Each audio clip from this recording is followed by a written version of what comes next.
मित्रों नमस्कार। आज मैं फिर आपके सामने उपस्थित हूं और जिस फैसले का इंतजार पूरे बिहार को और नगर निकाय चुनाव से जुड़े तमाम उम्मीदवारों को, वोटरों को था, वो घड़ी आ चुकी है। माननीय पटना उच्च न्यायालय ने अपना फैसला, जो रिट याचिकाएं दायर की गई थीं चुनाव में पिछड़े वर्गों को आरक्षण को लेकर, उस पर अपना फैसला सुना दिया है। कोई अगर हमारे साथी जुड़ गए हों, प्रतिक्रिया दें तो मैं समझ जाऊं कि मेरी आवाज़ साफ तौर से आ रही, तो मैं बात को आगे बढ़ाऊं। राहुल जी, क्या मेरी आवाज़ साफ आ रही है? अगर आ रही है तो मैं बात को आगे बढ़ाता हूं। ऋत्विक जी हैं, जुड़ गए हैं। तो मैं चर्चा कर रहा था कि जिस फैसले पर सबका इंतजार, सबकी नज़र थी पिछले एक महीने से, वो फैसला पटना उच्च न्यायालय का आ चुका है। हुआ ये था कि बिहार राज्य निर्वाचन आयोग ने 8 सितंबर को एक नोटिफिकेशन जारी किया था, जिसमें उसने जो अध्यक्ष और उपाध्यक्ष पद हैं, विशेषकर उपाध्यक्ष पद है, उसके लिए पिछड़े वर्गों के लिए आरक्षण की अधिसूचना जारी कर दी थी। और 9 सितंबर को बिहार सरकार के नगर विकास मंत्रालय ने चुनाव की घोषणा कर दी थी, नगर निकाय चुनावों की घोषणा कर दी थी। उसके लिए नोटिफिकेशन जारी कर दिया गया था। न केवल नोटिफिकेशन जारी किया गया, बल्कि नामांकन प्रक्रिया भी पूरी हो चुकी है और 10 अक्टूबर को चुनाव की बात थी। इस पूरी प्रक्रिया को, खास करके जो आरक्षण की व्यवस्था जिस तरीके से बिहार सरकार ने या राज्य निर्वाचन आयोग ने लागू की थी, उसको माननीय पटना उच्च न्यायालय में चैलेंज किया गया था। और इस पर लंबी बहस के बाद आज यानी 4 अक्टूबर को इसका फैसला आ चुका है। पहले मैं आपको बता दूं, सबकी उत्सुकता है कि इस फैसले में है क्या। क्या चुनाव रुक गया? क्या चुनाव नहीं होंगे या चुनाव होंगे? तो सबसे पहले मैं बता दूं कि मामला क्या था। मामला ये था कि सुप्रीम कोर्ट ने एक पुराने मामले में के कृष्णमूर्ति वर्सेस विकास कृष्णराव गवली, सुरेश महाजन, राहुल रमेश वाघ आदि के मामलों में एक फैसला दिया था। इस फैसले में कहा गया था कि अति पिछड़ा वर्ग के लिए आप आरक्षण कर सकते हैं, कोई संवैधानिक बाध्यता नहीं है, कोई अड़चन नहीं है, लेकिन आपको पहचान करनी पड़ेगी कि ये अति पिछड़ा वर्ग है कौन। आप जो नौकरियों के लिए आरक्षण में अति पिछड़ा वर्ग की परिभाषा का प्रयोग करते हैं, वो परिभाषा यहां लागू नहीं होगी। यहां आपको देखना पड़ेगा कि यह देखना पड़ेगा कि कौन सा ऐसा वर्ग है जिसको उचित प्रतिनिधित्व नहीं मिल रहा है लोकल बॉडीज में, या पॉलिटिकल रूप से बैकवर्ड कौन है, उनकी नई परिभाषा देखनी पड़ेगी। और ये कौन तय करेगा? ये तय करेगा कि स्पेशल कमेटी आपको बनानी पड़ेगी, जो इस बात पर जांच करेगी कि कौन पॉलिटिकली बैकवर्ड लोग हैं या जिनको पॉलिटिकली उतना रिप्रेजेंटेशन नहीं मिला, एडिक्वेट रिप्रेजेंटेशन जितना मिलना चाहिए था। और जब वो कमेटी अपनी रिपोर्ट दे देगी, तभी आपको उसके आधार पर जानना है कि ये हमारे पिछड़े वर्ग हैं और इनको हमें रिजर्वेशन देना है। रिजर्वेशन में 2 बातों का और ध्यान रखना था। पहला कि उनका कोटा क्या हो पिछड़े वर्गों के लिए। ये भी वो स्पेशली डेडिकेटेड कमेटी, जो इस कार्य के लिए विशेष रूप से स्थापित कमेटी होती, उसी की जिम्मेदारी थी कि वो अपना रिकमेंडेशन करती कि इस वर्ग के लिए इतना कोटा चाहिए। ये दूसरा मामला था। और तीसरा मामला था कि आरक्षण कुल मिलाकर के, इसमें SC ST को भी मिला दिया जाए तो 50% से अधिक नहीं होना चाहिए। इन 3 क्राइटेरिया को ही ट्रिपल टेस्ट कहा गया था Vikas Krishnarao Gawali versus state of Maharashtra के बाद में सुप्रीम कोर्ट ने। और इस फैसले के आधार पर ही महाराष्ट्र में चुनाव हुए, मध्य प्रदेश में चुनाव हुए। मध्य प्रदेश सरकार में कई महीनों तक चुनाव रुका रहा, जब स्पेशल कमेटी गठित हुई और उस कमेटी ने अपनी रिकमेंडेशन दी, अपना बताया, सर्वेक्षण करके रिपोर्ट दी कि साहब ये लोग हमारे पिछड़े वर्ग में आते हैं और हम इनको आरक्षण दे रहे हैं। तब सुप्रीम कोर्ट ने वहां पर चुनाव कराने की परमिशन दी। बिहार सरकार ने थोड़ी सी चालाकी बरती, बिहार राज्य निर्वाचन आयोग ने थोड़ी चालाकी बरती और इन्होंने बिना कोई कमेटी गठित किए हुए, बिना पिछड़े वर्गों की पहचान किए हुए सीधे तौर पर आरक्षण की घोषणा कर दी। इस आदेश को ही चैलेंज किया गया था माननीय पटना उच्च न्यायालय में, और सर्वोच्च न्यायालय के आदेश का हवाला दिया गया था कि जो ट्रिपल टेस्ट हैं उसका अनुपालन इस केस में नहीं किया जा रहा है। मसलन ऐसी कोई कमेटी नहीं गठित हुई जिसने जो ये जांच करे कि पिछड़े वर्ग के लोग हैं कौन। और जब आपके पास ये परिभाषा नहीं कि पिछड़े कौन है, तो आप रिजर्वेशन किसको दे रहे हैं? इसमें 2 जो एक्ट थे, जो धाराएं हैं नगर पालिका अधिनियम 2007 की, उसका भी सवाल उठाया गया था। पहला तो है कि धारा 2 उपधारा 100 जिसमें आज भी बिहार सरकार के नगरपालिका अधिनियम 2007 में आज भी यही लिखा हुआ है कि जो लिस्ट है, जो शेड्यूल बनी हुई है, Bihar reservation of vacancies in post and services for schedule caste, schedule tribes and other backward classes act 1991, उसी शेड्यूल को ये पिछड़ा मान रहे हैं, पिछड़ा वर्ग मान रहे हैं। सुप्रीम कोर्ट ने क्लियर कहा है, बार बार कहा है कि ये जो पिछड़ों की सूची थी, जो आप 1991 के अधिनियम के तहत मान रहे हैं, ये संविधान की धारा 15(4) और 16(4) के अधीन तो मान्य है, लेकिन जब आप आर्टिकल 243T की बात करते हैं तो उसमें यह मान्य नहीं होगा। आपको नए सिरे से परिभाषा देखनी होगी। मैं बताऊंगा ये तीनों धाराओं का, संविधान के तीनों अनुच्छेद का क्या मतलब है। आगे हम लोग चलते हैं। इस पर दोनों पक्षों की सुनवाई हुई और जैसा कि आप जानते हैं 29 सितंबर को पटना उच्च न्यायालय ने अपना फैसला रिजर्व रख लिया था। इसमें कई पक्षकार थे, 8 कुल याचिकाएं दायर की गई थीं, जिसमें सुनील कुमार और बिहार सरकार, उज्जवल सिंह बनाम बिहार सरकार और कई लोग थे। आज ये फैसला आ चुका है और ये काफी बड़ा फैसला है, 86 पृष्ठों का फैसला है, काफी, जिसको स्पीकिंग ऑर्डर कहते हैं, मतलब स्पष्ट आदेश है पटना उच्च न्यायालय का। तो मैं सबसे पहले बहुत ज्यादा विस्तार में जाने के बजाय पहुंचता हूं कि सुप्रीम कोर्ट ने आदेश क्या दिया है। सुप्रीम कोर्ट ने पाया है कि ये जो बिहार सरकार जिन पिछड़े वर्गों के आरक्षण की बात कह रही है, वो 1991 का जो नौकरियों में वैकेंसीज को फुलफिल करने के लिए जो शेड्यूल बनाया गया था पिछड़े जातियों का, यहां ध्यान रखने वाली बात है कि इसमें शेड्यूल कास्ट और ट्राइब्स के लिए कोई विवाद नहीं था। जो विवाद था पिछड़े वर्गों के लिए था और पिछड़े वर्ग के रिजर्वेशन पर भी विवाद नहीं था। कौन पिछड़ा होगा उसकी पहले पहचान हो, तब उसको रिजर्वेशन दिया जाए। तो सुप्रीम कोर्ट ने सीधे सीधे कहा है कि ये जो 1991 के अधिनियम की बात जो कर रही है सरकार या राज्य निर्वाचन आयोग, ये अनुच्छेद 15 ने कहा है कि ये जो 1991 के अधिनियम की बात कर रही सरकार और निर्वाचन आयोग, ये संविधान के अनुच्छेद 15(4) और 16(4) के लिए एप्लीकेबल हैं। 15(4) और 16(4) जो हैं वो आपको बताते हैं, मैं बता दूं एक हल्के ढंग से, मैं वकालत की भाषा में या संविधान की भाषा में नहीं बता रहा, आम बोलचाल की भाषा में बता रहा हूं। उसमें कहता है, 15(4) कहता है कि राज्य सरकार को पावर होगा कि सोशली और इकोनॉमिकली पिछड़े वर्गों के लिए विशेष प्रावधान कर सके। और ये 16(4) भी लगभग यही कहता है, विशेष प्रावधानों का आरक्षण का सोशली और एजुकेशनली बैकवर्ड, शैक्षणिक और सामाजिक रूप से पिछड़े लोगों के लिए। तो जो शैक्षणिक और सामाजिक रूप से पिछड़े लोग थे, इनके लिए तो व्यवस्था नौकरियों के लिए की गई थी, उसमें आरक्षण दिया गया था। लेकिन 243T, 243T जो अनुच्छेद है संविधान का, उसमें पॉलिटिकली बैकवर्ड शब्द इस्तेमाल किया गया है। वहां पर बैकवर्ड वो माने जाएंगे जो पॉलिटिकली बैकवर्ड होंगे। वहां पर इकोनॉमिकली और एजुकेशनली की बात नहीं, उसमें एक और आयाम जुड़ गया, पॉलिटिकली बैकवर्ड, जो राजनीतिक रूप से पिछड़े हैं, जिनको पर्याप्त प्रतिनिधित्व नहीं हासिल है।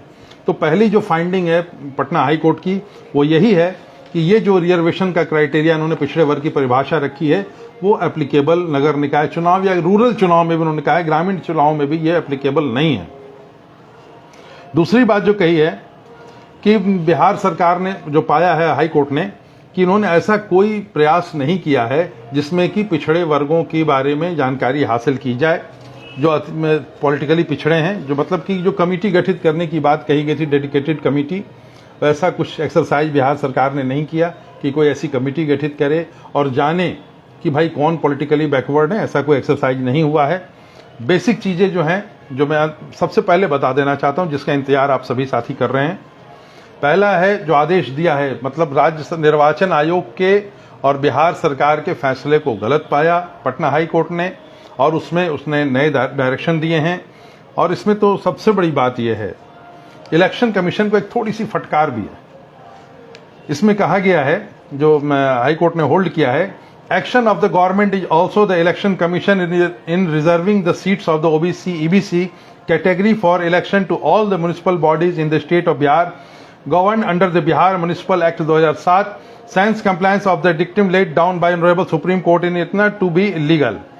Statutory reservation of seats of the post of deputy mayor, deputy councillor or similar post is permissible in law. We direct. पहला जो डायरेक्शन है वो बिहार के चुनाव आयोग आयुक्त को दिया गया है, the secretary state election commission, to carry out the elections only by immediately re-notifying the seats as general category seats। मतलब आप इस चुनाव को जारी रखिए जिसकी आपने अधिसूचना। कुछ हमारे साथी हैं जो लगातार मुझे कॉल करके डिस्टर्ब कर रहे हैं, उसके चलते नेट में भी प्रॉब्लम आ रही है। मैं ये कह रहा था कि जो सुप्रीम हाई कोर्ट ने कहा, आदेश जारी किया निर्वाचन आयोग को कि आप इस चुनाव को जारी रखिए, जो आपने चुनाव की अधिसूचना जारी की थी। जहां तक ये मामला है SC ST सीटों के लिए, और जो सामान्य सीटें पहले से थी वहां पर चुनाव जारी रह सकते हैं, लेकिन जो बैकवर्ड क्लासेस के लिए आपने सीट रिजर्व की है या जिसको सीट रिजर्व मानते हुए आपने नोटिफिकेशन किया था, वहां फिर से नोटिफिकेशन जारी करें इमीडिएटली, यानी तत्काल वहां से पुनः आप नोटिफिकेशन चुनाव की जारी करें। और जिन सीटों को आपने OBC सीट मानते हुए या बैकवर्ड क्लास की सीट मानते हुए रिजर्व किया था, उन्हें जनरल सीट मानते हुए वहां पर फिर से जो है चुनाव कराया जाए और आप इसको री नोटिफिकेशन करें, फिर से नोटिफिकेशन करें। इसका मतलब यह होता है कि राज्य सरकार को उन तमाम सीटों के लिए फिर से नोटिफिकेशन जारी करना पड़ेगा। राज्य सरकार, मैं गलत कह रहा हूं, राज्य निर्वाचन आयोग भी कह लें, डायरेक्शन राज्य निर्वाचन आयोग को है कि उनको फिर से नोटिफिकेशन जारी करना पड़ेगा उन तमाम सीटों के लिए जिसको अब तक OBC के लिए रिजर्व माना जा रहा था, चाहे वो अध्यक्ष का पद हो, चाहे उपाध्यक्ष का पद हो या वार्ड सदस्य का पद हो। यहां पर फिर से नोटिफिकेशन जारी होगा, फिर से नामांकन प्रक्रिया शुरू की जाएगी और इसको जनरल मानते हुए किया जाएगा। लेकिन जो सीटें सामान्य वर्ग के लिए हैं या जो सीटें SC ST के लिए रिजर्व थी, उस पर इस फैसले का असर नहीं पड़ेगा। यानी कि जो OBC सीटों के लिए चुनाव था उसको पटना हाई कोर्ट ने रोक दिया है, वहां पर फिर से चुनाव की प्रक्रिया शुरू करने, नोटिफिकेशन करने का डायरेक्शन दिया गया है। और मुझे उम्मीद है कि राज्य निर्वाचन आयोग जल्दी ही री नोटिफिकेशन जारी करेगा उन तमाम सीटों को जनरल घोषित करते हुए, और वहां पर सभी लोगों को नामांकन अपना ये पर्चा दाखिल करने की छूट होगी और फिर से चुनाव प्रक्रिया शुरू होगी, फिर से नामांकन प्रक्रिया शुरू होगी। और इसी प्रकार से जो नोटिफिकेशन और सर्कुलर इशू किया गया था इस सिलसिले में, उसको मॉडिफाई करने का आदेश दिया है राज्य निर्वाचन आयोग ने। एक बहुत तल्ख टिप्पणी अगर मैं कानून की भाषा में कहें तो राज्य निर्वाचन आयोग के विरुद्ध पटना हाई कोर्ट ने की है। उसने कहा है कि the election commission shall review its functioning as an autonomous and independent body not bound by the dictates of the government of Bihar. Bihar सरकार के द्वारा जैसा आपको आदेश दिया जाए उसका पालन करने की बजाय आप एक ऑटोनोमस बॉडी के रूप में, एक स्वतंत्र इकाई के रूप में आप अपने फंक्शनिंग को लाइए। यानी ये नहीं कि राज्य सरकार ने कह दिया पूरब चलो तो पूरब चल दिए, राज्य सरकार ने कहा पश्चिम चलो तो राज्य निर्वाचन आयोग भी पश्चिम चल दे, ये एकदम से उन्होंने कहा है और शैल शब्द का इस्तेमाल किया है।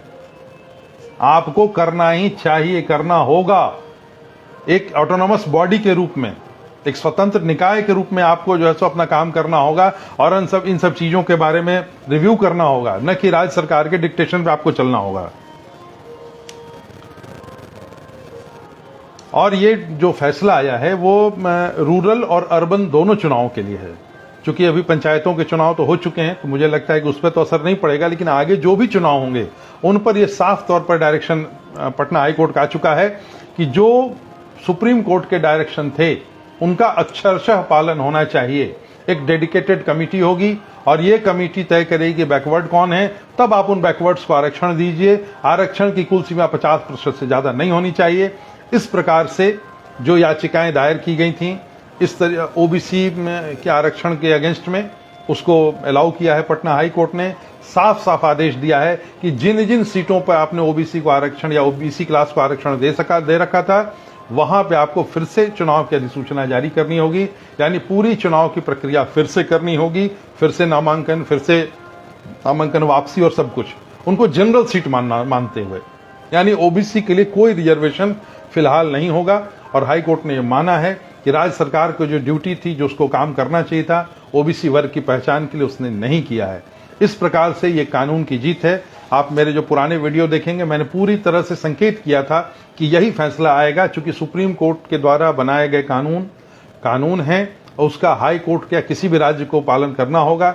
बिहार सरकार ने यहाँ पर थोड़ी राजनीतिक चतुराई करने की कोशिश की थी कि साहब अगर आरक्षण रह जाता है तो हम क्रेडिट ले लेंगे कि हमने ओबीसी को आरक्षण दिया, अगर आरक्षण हट जाता है तो फिर हम कहेंगे हमने तो कोशिश की थी। लेकिन वाकई बिहार सरकार के पास काफी समय था, राज्य निर्वाचन आयोग के पास काफी समय था कि वो एक डेडिकेटेड कमेटी गठित करते और उस कमेटी से ये रिपोर्ट मंगवाते कि साहब कौन पिछड़े वर्ग से आता है और उनकी पहचान करने के बाद आप उनको आरक्षण देते। इसमें कहीं कोई समस्या नहीं थी। यही फैसला है राज्य निर्वाचन आयोग का।